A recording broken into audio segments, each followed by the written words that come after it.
Ciao again, it's Laura. So I want to ask question. What I want to respond to question number 4.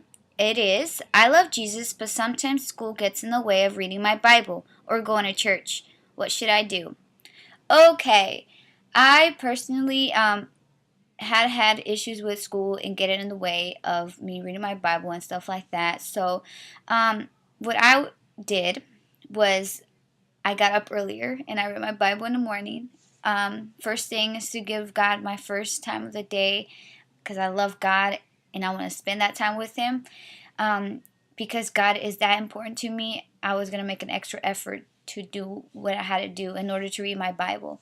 And so my suggestion would be is make your priorities. Where are your priorities? Are you, I know school is very important and get that education. It's good for you. You have to, you should.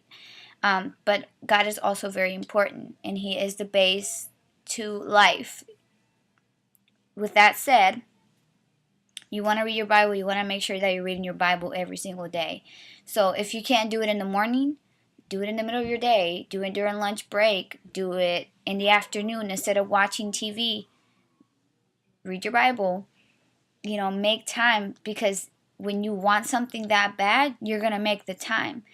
For example, if you want to go out with your friends and your parents say, okay, you can go out to the movies if you clean your room.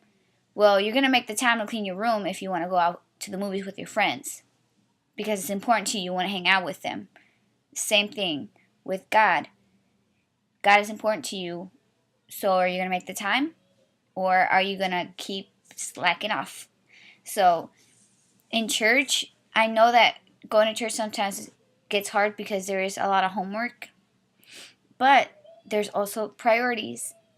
Instead of coming to school after school, coming home after school and you want to watch TV or whatever, do your homework, get your homework done so that it's done by the time you go to church. Church doesn't start till 7 o'clock at night, so it's only about 2.5 hours. Well, with transportation, it's probably 3 hours, but that's 3 hours out of your day. That's not all day, so that means that you have all day pretty much to do your homework.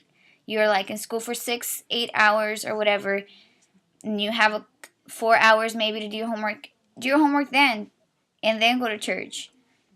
I know it's hard, but you can do it. It's not impossible. There's many of us leaders that are doing that, and we have jobs on top of it. There's balance. There has to be balance when you're doing that. So have balance and put your priorities straight. What do you want to do? Like, if God is that important to you, you're going to make the time. So make the time. Love God.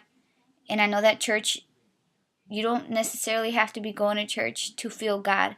You can feel God in your own room, in your own personal time, your own devotion time with God by yourself. Now, if you can't go to service, make sure you get the podcast, or you go to church on Sunday, or make some type of effort to make it to church, or some type of fellowship. We need that fellowship in church. But that doesn't mean that just because you have a personal time with God, doesn't mean that you shouldn't go to church at all. Go to church. Make sure you go to church, because it's important to fellowship with people that are there. Connect with people. With that said, I hope that helps you out. If not, come talk to me. Have accountability. Like, you can come talk to me or any of the leaders if you already have a mentor. We're more than happy to help you out. Set up a schedule or whatever it is that you want to do. Like, we're more than willing to help you out and set that out for you so that you are able to read your Bible, so that you are able to make that time, because it's important. It's super important. So, with that said, I'll talk to you soon.